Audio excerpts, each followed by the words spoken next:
Lueroi's Pokemon Heart Gold and Soul Silver walkthrough, part 69. Alright guys, this is the best part of the entire walkthrough. It's part 69, what do you got to say? Oh yeah, the Viridian Forest full of mazes. Yeah, I know all about that, that's what the last guy told me too. Anyways, we're back in Route 2. Before I do anything else, the shout out for this video will go to Jordy2814. Congratulations, you got the shout out for part 69. What more could you ask for in your entire life? Yeah, if you have cut, you can go back to the other side of this route, which leads back to Diglett's Cave. We were over there earlier, actually. So now we'll fight this guy, and he asked me, why do girls hate bug Pokemon so much? Dude, if you're trying to pick up girls, why would you use bug Pokemon? That's like the last thing you should use, because girls are freaked out by bugs. Except maybe a Butterfree would work, but seriously, if you want to pick up some hot chicks, you gotta bring, like, strong Pokemon along with you. Like some legendaries. Like, trust me, I know what I'm talking about. I pick up the lasses every day on Route 5. It's like, game over. Just bring out some strong Pokemon like Golem here, and they'll be all over you. Like, seriously, Ariados, you're gonna use a spider? A giant spider? What girl's gonna fall for you with that kind of freaky Pokemon? No way, especially since Golem just knocks it out so easily. Oh yeah, I had to use an Ether because I ran out of Rock Slides in the last video. Because I was using Rock Slide on, like, everything in the Viridian Forest. But yeah, if you didn't even want to go through the Viridian Forest, or this route for that matter, you can, like, go to the right side with those cut trees and literally just go through everything, skip it all. And this guy wants my phone number, so he can educate me on bug Pokemon. Probably what he wants to do is get more tips for how to pick up the ladies, because this guy obviously is clueless. Here's another bug catcher. Ooh, prepare to lose. You sound pretty confident there. And sometimes I can't tell if these are supposed to be like bug catcher hats or sombreros in the overworld. You can't really tell. But yeah, he's got a Beedrill. So, another Rock Slide. And it's actually kind of funny, I finally learned Rock Slide after the entire game of waiting and waiting, but I'm actually about to learn Stone Edge. Yeah, I had to wait forever to get the TM for Rock Slide, but as soon as I get it, I get like a better Rock-type move. Well, whatever. And this guy also has a Butterfree. So yeah, all the bug catchers around here apparently are obsessed with Butterfrees and Beedrills. And you'll get the occasional one that has like a level 50 Metapod like we saw last time, which was kind of hilarious. So yeah, there we go.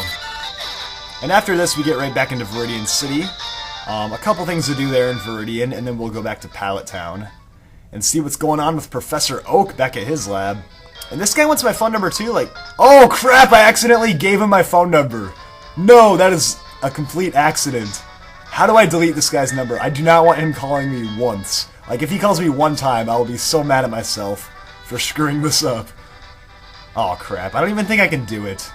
I'm stuck. Plus, he has my number, even if... I'm gonna have to, like, block it. I'm gonna have to call Verizon or whatever company, you know, provides the Pokegear service, and I'm just gonna have to block his number so he can never call me. Actually, if I could do that, I would, because I'd have blocked Lyra's number, like, ages ago. She calls me, like, every other day. Like, seriously, get over yourself. So yeah, here's Viridian City, and if you cut this tree over here, you can actually get yourself a TM. You can get the TM for a Dream Eater, which is kind of worthless unless you have a Pokemon that can use Hypnosis also, but... Wait a minute, what am I doing? This isn't even the right spot. I'm an idiot. This is the place where you use Cut. And if you don't have Cut, you can also use Surf. That works just fine, but... Yeah, this guy over here gives you Dream Eater, and yeah, it's only really useful if you can put Pokemon to sleep, so... Otherwise, definitely don't teach your Pokemon Dream Eater. This guy's kind of funny, though. He's just, like, sleeping over here, and you wake him up, and he's like, what? What is this TM? Where did this come from? And he just gives it to me. He had a dream about a Drowsy eating his dream, and he wakes up with a Dream Eater TM. That is, like, a freaky nightmare. If that happened to me in real life, and I actually woke up with that TM, I would, like, freaking... I would know. I would never want to go to sleep again. Anyways, this right here is the trainer house. We'll go back there in a second, but... Yeah, the gym, actually, you're probably wondering about the gym. You can't go inside there just yet, so don't worry about it. And actually, I don't think I really have anything else to do other than go inside the trainer house.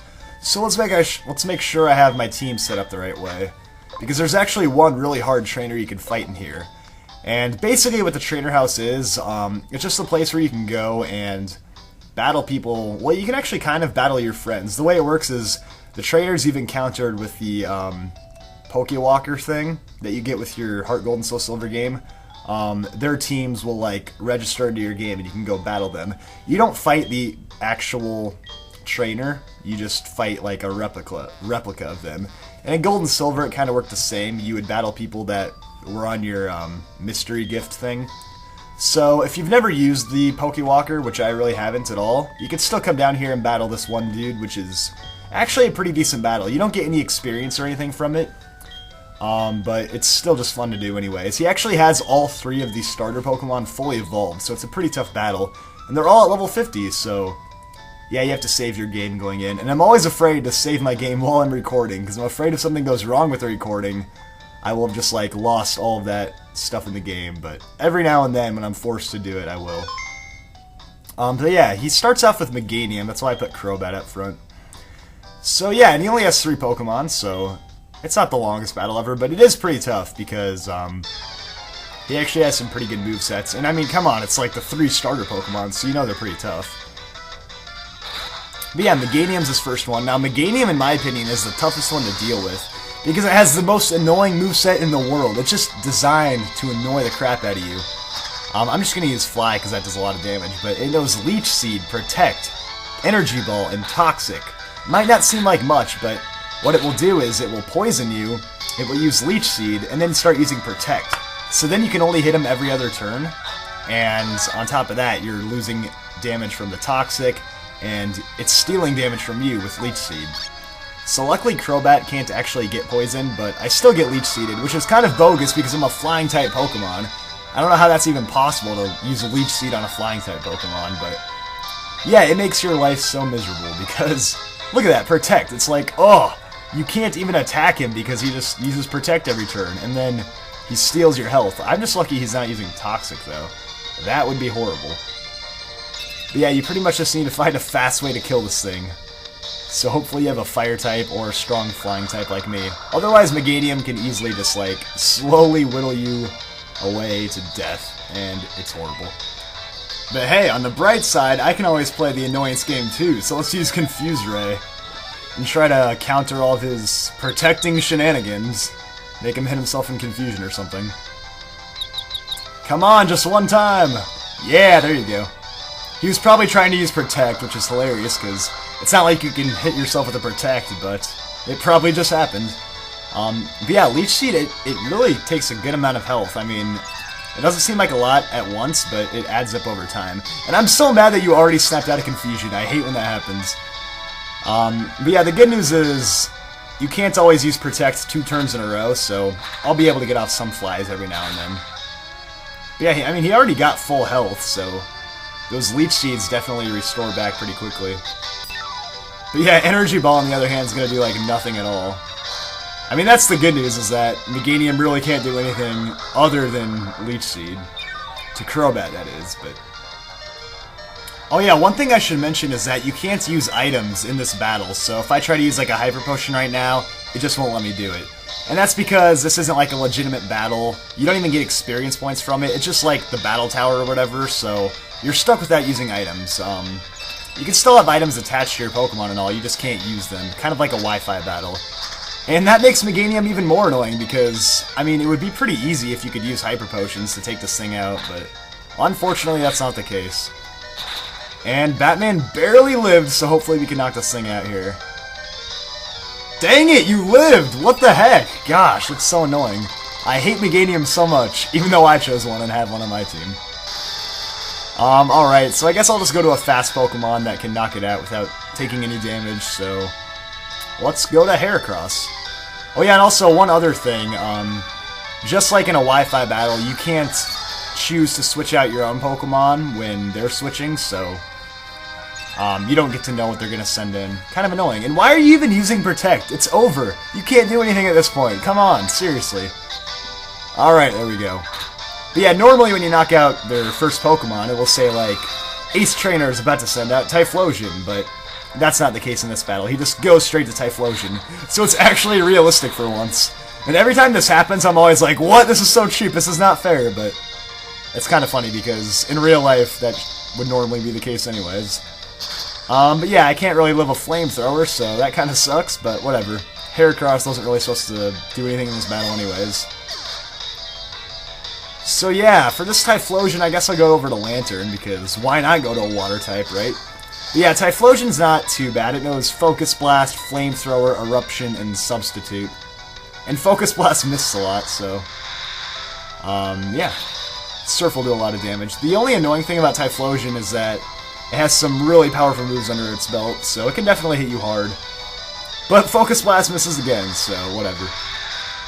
1 wouldn't have knocked me out, 2 might have, but the odds of hitting 2 Focus Blasts in a row is pretty unlikely. It does use Substitute, though, so don't try to use, like, Swords Dance or any of those moves, because it will just use a Substitute and you'll be screwed. But yeah, for Alligator right here is another pretty tough Pokemon. I almost said pretty dumb Pokemon, I don't know why. But yeah, it's another pretty tough Pokemon, because it has Dragon Dance, and it can hit you with Crunch, Ice Punch, and Waterfall. So it has some good moves, but, you know, no match for a Lantern here with my Discharge. And I paralyzed you! How awesome is that? Oh, but crap, you have a... yeah, a Lumberry. That's so annoying, I was about to, like, end this thing. Because Paralysis would just ruin it with its speed boosts. But anyways, you got a defense drop, that's annoying. Another Discharge. But yeah, this battle's not necessary, you don't have to do it or anything. It doesn't even get you experience, so there's really like no point in doing it just for entertainment purposes. But you do get 1 battle point for winning, so... if you like to collect battle points, then, you know, there you go.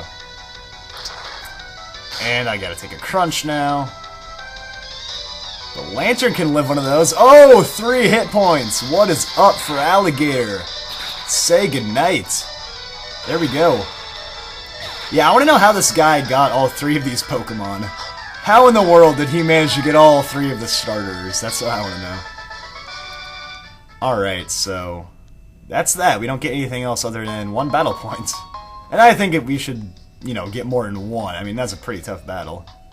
But yeah, now we can just leave. And once you start, you know, finding some of your friends with the Pokewalker, then you'll fight different people, so... that's just what you do if you haven't fought anyone, or if you haven't encountered anyone with your Pokewalker yet.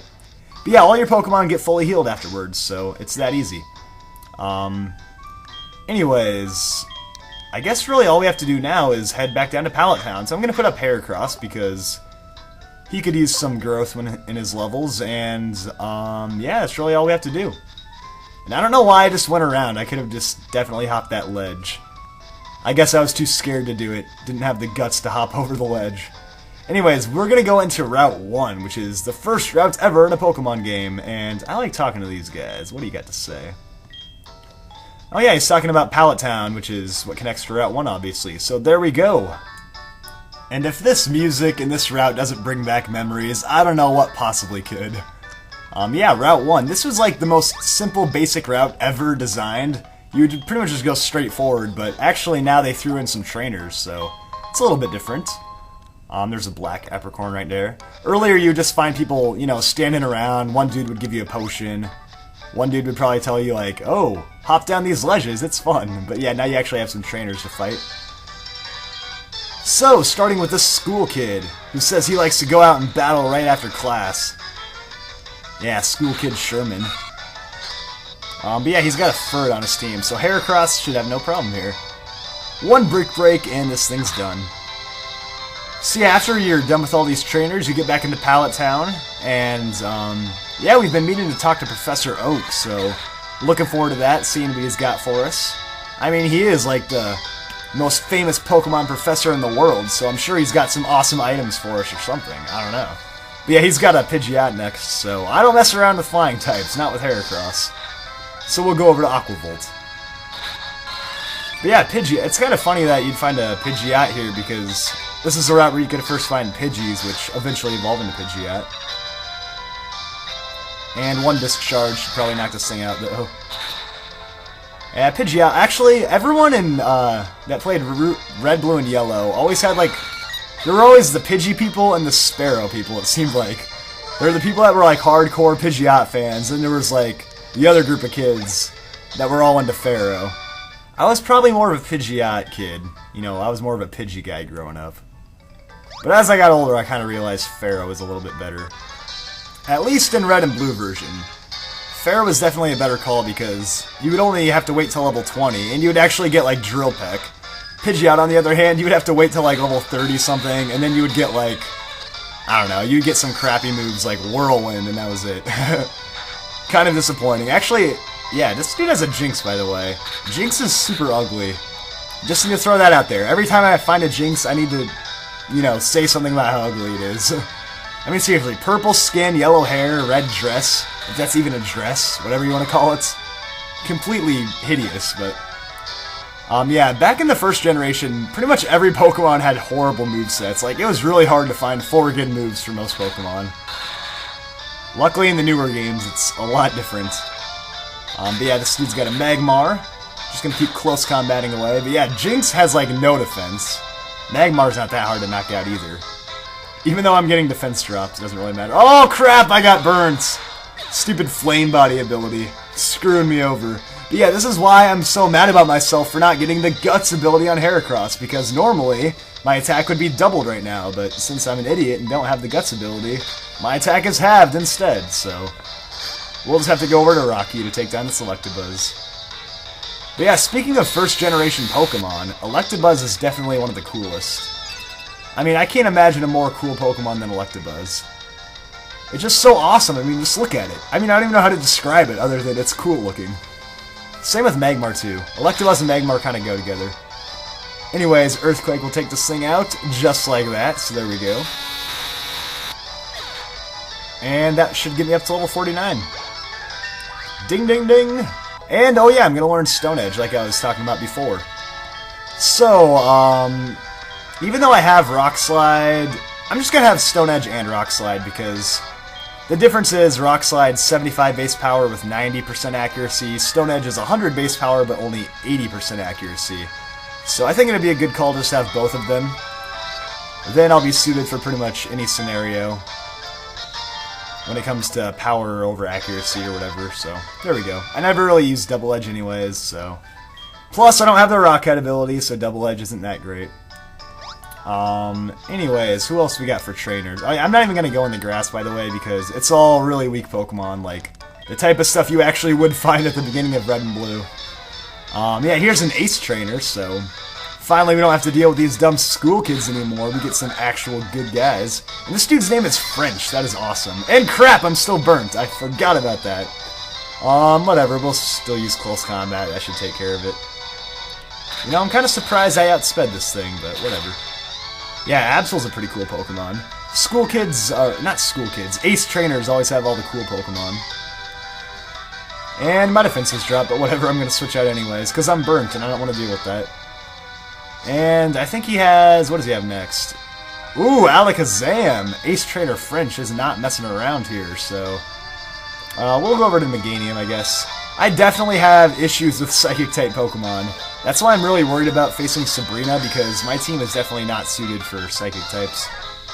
But, you know, Meganium and Lantern can probably do a pretty good job. Meganium and Lantern. I feel like I messed up my pronunciation there. Anyways, let's see if I can take this Psychic pretty well.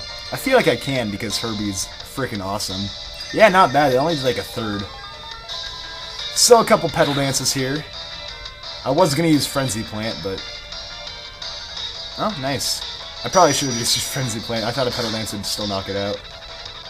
And I can take these Psychics all day long. Not really, I can only take 3 of them, but I like to be cocky. So there we go, Alakazam's down. Yeah, Alakazam is definitely a nasty Pokemon. That Psychic is just like, oh, so powerful. And I love how this dude's name is French. I wonder if he speaks French, too. What if you just started naming all your kids, like, German, French, Spanish, English? Just name all your kids based off a language. Oh yeah, and Heracross, you're burnt. I'm not going to forget this again, so... Let's just switch you out and put Batman up. That will work just fine. Alright, so last trainer before Pallet Town. Let's do this thing. You know what's actually hilarious is that all the trainers on this route are like level 40 and stuff. So if you actually were starting off in the Kanto region in Pallet Town, you get onto the first round and be like, what? A level 47 Ivysaur? How am I possibly going to knock this thing out? You'd just be completely screwed, even if you chose a Charmander. You'd have to like defeat level 2 Rattatas and Pidgeys for like 5 years to be able to match up against this thing. But yeah, it works out perfectly that Crobat went up front and got a Grass type. So there we go. And lastly, she has a Starmie, so I don't want to deal with the chance of it using some kind of psychic attack. So let's go over to Lantern here. Because Lantern's got electric types, obviously, so it works out perfectly. Yes, Starmie brings me back to the good old days of Leaf Green version, because I use Starmie on my team. And crap, it used Confuse Ray. Yeah, Starmie will do that. Let's go ahead and try not to hit ourselves here. Oh, perfect, I didn't do it. See, I hit myself with a discharge, so shouldn't that mean that my... Oh, see, there it is! The Volt Absorbability. See, I was gonna say, if I'm hitting myself with an electric move, shouldn't I restore my own health? I mean, that just makes sense to me. But of course, the game doesn't agree. Dang it, you're left with like 5%, 10% of your health. Alright, let's not hit ourselves in confusion. Oh yeah, I snapped out of confusion, but I'm confused again, so whatever. Speak of the devil, I guess. And come on, pull through for me. Don't hit yourself. Dang it. The more I beg, the less likely it is to happen, obviously. Well, at least I can't get confused by this water pulse, because I'm already confused. So that's nice. I was kind of hoping they'd use Thunderbolt again. Just restore my health right back up. That's so funny. Why would you even use an It's like you don't even realize I have the Volt Absorbability. How stupid must you feel after that happens? And everything looks good now, so we have defeated all the trainers on Route 1. And we are ready to go to Pallet Town. So, the moment we... Oh, wait, crap. Before I get too ahead of myself, let's spray some repels, because I refuse to run into one wild Pokemon here. I'm not dealing with these Rattatas and Pidgeys. See how we'll literally waste an entire Super Repel for 5 steps. So here we go, Pallet Town, home of Red and Blue, the main characters from the original games, and of course Professor Oak's lab. And that's the first thing we'll check out. So we've been getting all this news about Professor Oak here in Pallet Town. We finally get to see what he has in store for us.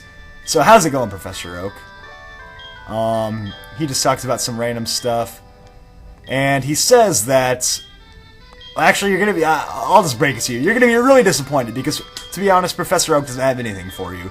He will only evaluate your Pokedex and tell you how horrible of a trainer you are. He's like, what? 25 Pokemon? That's all? Don't give up yet. Keep going. It's like, oh my god, are you serious? That's all I get for coming here?